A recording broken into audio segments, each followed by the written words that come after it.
안녕하세요. 저는 3수 만에 경기도에서 합격하게 된 고은서입니다. 저는 일단 처음에 초수 때는 대학교 4학년 때라 그래서 그런지 너무 범위가 많아서 부담스러웠어요. 그래서 제일 먼저 초과정을 버렸습니다. 초과정 먼저 버리고 그리고 총론 버리고 법 버리고 이렇게 버리다 보니까 점수가 이제 1차를 떨어지더라고요, 당연히. 근데 그 떨어진 점수가 1점 차여서 너무 아쉬운 거예요. 내가 초과정 공부를 조금만 더 했으면 지금 합격했을 텐데 라는 마음에 엄청 울었어요. 그래서 이제 재수 때 그러면 초과정 공부를 어떻게 할까 생각을 하다가 초수 때 제가 잠깐 노량진에 올라왔었거든요, 여름방학 때. 근데 그때 같이 잠깐 스터디를 했던 선생님들이 모두 윗셈 수업을 들은 거예요. 그래서 저게 합격의 길이구나 싶어서 이제 재수 때는 윗셈을 믿고 듣기로 했습니다. 근데 믿고 들었는데 처음에는 좀 약간 불안했어요. 약간 일단 친구들이 모두 이제 타 강사 걸 듣고 있다 보니 이 길이 맞는 길인가 싶기도 하고 약간 하다 보면은 애들이랑 나랑 좀 중요하다고 생각하는 게 다른 것 같기도 하고 맞나 싶기도 했는데 시험을 보고 나니까 당당해지더라고요. 니네 왜 이거 안 들었냐. 내가 이거 다 우리 윗쌤이 찝어준 거다. 그렇게 해서 두 번째 봤을 때에는 이제 1차에는 합격을 했습니다. 하지만 이게 그때 저희가 작년에 이제 소스 유출이 있었잖아요. 점수를 확인을 했는데 1배수 안에 드는 거예요. 너무 자만했죠. 이제 뒤집혀서 떨어졌습니다. 얼마나 또 울었는지 몰라요. 계속 울었는데 이제 그래서 3수 때는 1, 2월 달에는 공부하는 거를 포기했습니다. 공부하는 걸 포기하고 그때는 한 2주에 한 번씩 윗쌤께서 전화를 해주셨는데요. 은서야, 이제 좀 괜찮니? 마음이 안정이 되었니?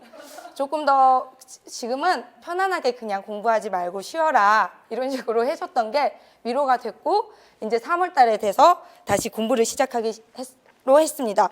이제 3월 달에 공부를 시작하는 방법은 제가 이제 특학은 아예 빼고 초과정 쪽으로 알려드릴게요.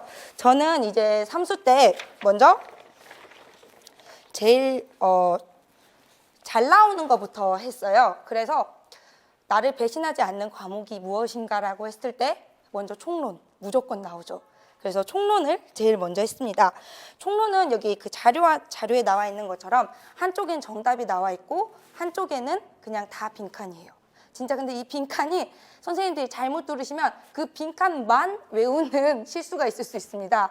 저도 그래서 초수 때 이제 빈칸으로 나온 거에서 정답이 교과의 핵심 개념이었는데 정확히 핵심 개념만 쓰고 나왔어요. 그래서 이번에는 빈칸을 아주 크게 뚫자라고 마음을 먹어서 조사를 빼고 웬만하면 다 빈칸으로 만들었습니다. 이렇게 만든 거를 한 10장 정도 페이지로 만들었어요. 그런 다음에 하루에 한 장씩, 그래서 2주에는 한 바퀴를 돌리는 식으로 생각을 하고 친구와 전화 스터디를 했습니다. 그래서 하루에 한 장씩 한쪽을 써서 친구와 카톡으로 올려서 확인을 하고 전화를 할 때에는 묻는 형식으로 한 거죠. 묻는 형식으로 3월부터 5월에는 그냥 토익 토론 학습을 활성화하는 이유가 뭐야? 그러면 이렇게 말할 수 있게. 아니면 번역과 학습의 주제는 어떻게 하는데?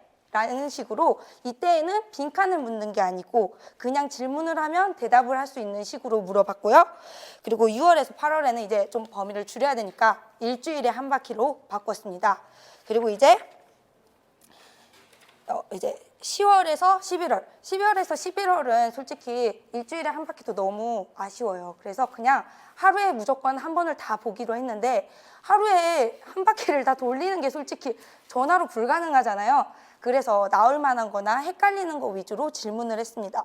예를 들면은 우리가 비슷한 것들이 많아요. 총론이 화가 나게 특별 보충 수업이다, 보충학습 과정이다, 별도의 프로그램이다. 너무 비슷한 게 많잖아요. 그러면 질문을 그렇게 합니다. 자, 특별 보충 수업 말해봐. 말하면 그럼 넌 보충학습 과정 말해. 이런 식으로 돌아가면서 헷갈리는 것들 위주로 정확하게 답을 할 수 있도록 했습니다. 그래서 총론 같은 경우는 정말 저는 시험에서 자신 있게 썼던 것 같아요. 물론 하나 틀리긴 했지만 이렇게 통으로 쓰는 거는 맞았습니다. 그래서 총론은 정말 해드리고 싶은 말씀은 절대로 놓으시면 안 돼요. 잠깐이라도 놓으면 또 까먹습니다. 그렇기 때문에 조금씩 하루에 한 번씩만 보시면 된다고 생각을 해요.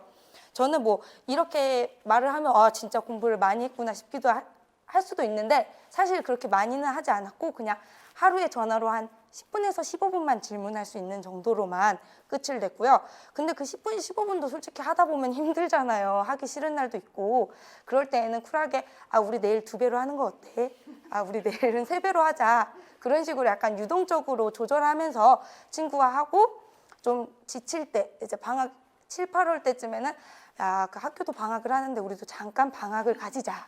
한 일주일 정도는 조금 쉬는 게 어때? 이런 식으로 전화 스터디를 진행했습니다. 이렇게 총론을 끝냈고요. 이제 초과정이랑 특과정. 초과정이랑 특과정도 범위가 너무 많아서 화가 났어요. 그래서 이것도 무조건 그러면 먼저 배신하지 않는 게 무엇이냐 했을 때 모형이더라고요. 모형은 일단 그래도 그나마 제일 양이 작아요. 외울 수 있는 것 중에 강론을 다 외울 수는 없잖아요. 그래서 모형을 먼저 다 외웠습니다. 그리고 핵심 역량, 내용 체계표, 특가정, 이제 교학판평까지 다 외웠는데 이때 외울 때 저는 순서를 먼저 뒀어요. 그래서 버릴 거는 과감하게 버렸습니다. 어떻게 버렸냐면 먼저 여기에 나와 있는 거는 지금 제가 수학을 여기에다가 해놨는데요. 기본 수학을 제가 이렇게 자료를 만들었어요. 기본에서 일단 내용 체계표 외워야 되잖아요. 내용 체계표랑 위에 역량 적어놓고요. 그리고 이제 교합방평에서 이 교합방평들은 솔직히 다 외울 수 없잖아요. 그래서 이렇게 윗쌤 거와 타 강사 그리고 특학 강사 거를 듣다 보면은 겹치는 거나 아니면 꼭 이거는 외우고 가세요 하는 것들만 봐도 많아요. 그래서 그것만 정확히 외우자라는 마음으로 그것들만 붙였어요.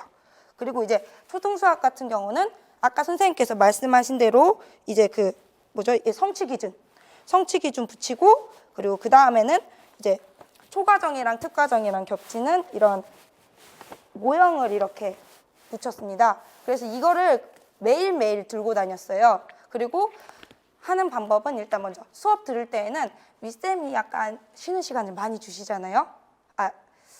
많이 준다기보다 시간을 길게 주시잖아요. 한 번 쉬는 시간 주실 때 그때 이제 이거를 꼭 봤어요. 오늘이 수학 시간이다 하면은 아침이나 쉬는 시간에 모형 한 번 쑥 읽고 그 다음에 이제 윗쌤이 자꾸 질문하시잖아요. 몰라도 당당하게 그냥 틀려도 그냥 말했습니다. 약간의 잠깐만 부끄러우면 돼요, 선생님들.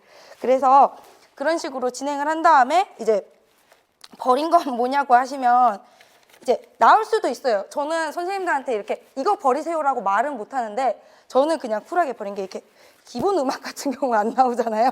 기본 음악은 그냥 안 붙여놓고 초등 음악에서 나올 만한 것만 붙여놓던가 아니면 이제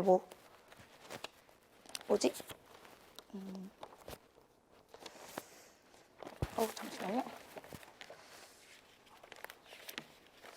할 수 있는 범위에서 기본 실과 같은 경우는 둘 다 봐야 되잖아요. 내용 체계표를. 그러면 실과는 기본 거 하나 내용 체계표 붙여놓고 다음 장 넘기면 바로 초등 실과 내용 체계표를 볼 수 있도록 이렇게 만들었어요.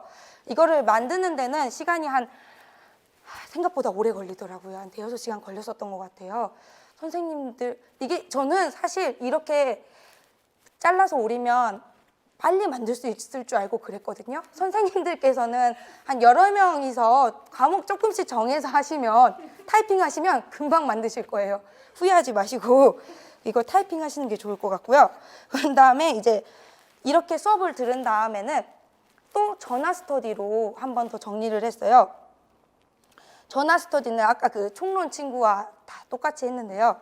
이제 전화 스터디는 처음에는 3월부터 5월 달쯤에는 아까 그 총론처럼 과목을 2주에 한 바퀴 돌리는 걸로 정해놓고 오늘은 그러면 우리 국어 내용 체계표 한번 다 적어서 올리자. 그러면은 이제 다 적어서 올리고 시간이 되면은 전화할 때는 내용 체계표 물어보고 아니면 뭐 핵심 역량 물어보고 이런 식으로 진행을 했어요. 그런 다음에 이제 그때는 솔직히 외우는 게 버거우니까 그러면 우리 나올 만한 거 서로 돌아가면서 하나씩 읽어볼까 해서 한 3개씩 그날의 과목 3개씩 나올 만한 거 교합방평 읽어보고요. 그런 다음에 이제 한 6월쯤 되고 그럴 때에는 이제 그 3개씩 정해서 외운 다음에 그날 이제 똑같이 물어보면 대답할 수 있게 총론처럼 물어봤어요. 뭐 그냥 총론처럼 아까 뭐지? 어떻게 물어봤냐면요. 묵자 사용 학습자의 평가는 어떻게 실시하는지 공통 국어에서 대답해봐.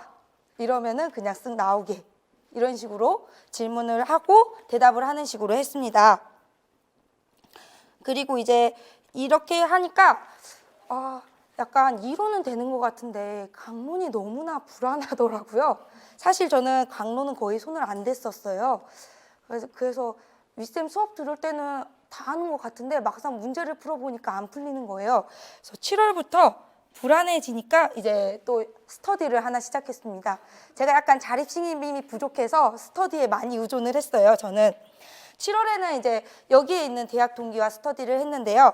어떻게 했냐면 매주 한 과목씩 이제 정해놓고 우리가 기출이나 오늘 강론을 보고 또 질문을 하자라는 식으로 하고 왔는데 그 친구는 이제 다른 타 강사 거를 들었거든요. 문제가 교재가 다르다 보니까 찾다가 끝났어요. 그게 어디에 나오는데? 그런 것도 있어? 이게 중요해? 이런 말 하다가 끝난 것 같아요. 서로 누구께 맞냐고 따지다가 이제 다음날 윗쌤한테 가서 이게 뭐가 답이에요? 라고 물어보면 윗쌤이 왜 이러고 있냐고 하시고 이제 그래서 그 약간 저는 이제 강론 스터디를 할 때에도 약간 같은 교재를 보는 선생님들끼리 하면 좋을 것 같다라고 생각을 해요. 그래도 이때에 약간 눈이 더 길러졌다고 해야 되나? 아니면 좀 더 강론을 그래도 볼 수 있는 기회였다고 생각을 하고요.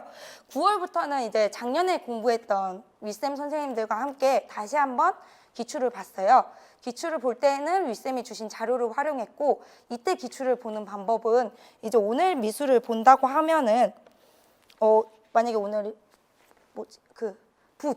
붓글씨를 서예를 본다 하면 그러면 선생님 오늘 서예는 어떤 모형이 적절한가요? 그렇게 물어보고 그럼 다른 선생님이 직접 교수 모형이요. 그러면 직접 교수 모형 외워보세요. 그리고 뭐 내용 체계표에서 그러면 이거랑 관련된 거 뭐 있나요? 이런 식으로 계속해서 범위를 넓혀가는 식으로 했습니다. 그렇게 해서 이제 마지막으로 드리고 싶은 말씀은 초과정은 진짜 무엇보다 믿음이 중요한 것 같아요. 너무 불안해하지 마세요, 선생님들. 진짜 마지막에는 수고 오는 선생님들이 보이실 거예요. 진짜 윗쌤을 믿으세요. 저는 솔직히 윗쌤한테 너무 죄송해서 이번에 시험 보고 전화를 못 드렸어요. 약간의 이게 2번 듣는데도 이게 의심이란 게 사람이 있을 수 있잖아요. 그래서 이게 총론에서 제가 다 맞지 못했다 했는데 한 문제 틀렸다는 게 윗쌤이 총론에서 계속 기본 교육 특수학교의 그 기본 총론을 계속 말씀을 하시는 거예요. 근데 그게 작년에도 나왔거든요. 근데 보통 우리가 총론 같은 거는 작년에 나왔을 때는 좀 안 나오잖아요. 그래서 그게 2문제가 나왔는데 한 문제를 조금 뒤에 거를 쓰는 바람에 틀렸어요. 그때 정말 죄송하다 느끼고 또 이제 그 국회에서 하는 일 보고 윗쌤 정답이셨구나 느끼고 그러면서 이제 약간 미안함과 함께 믿음이 더 생겼던 것 같습니다. 이제 선생님들께 해드리고 싶은 말씀은 이것뿐이고요. 저는 솔직히 이제 2차를 한번 이렇게 뒤집혀 봐서 다른 때보다 올해 더 2차 준비를 열심히 했어요. 혹시라도 선생님들께서 경기도를 보시는 윗쌤을 듣는 선생님들께서 1차에 합격하고 오신다면 제가 필요하다면 윗쌤께 말씀드리면 언제나 와서 봐드리겠습니다. 네, 이상입니다. 감사합니다.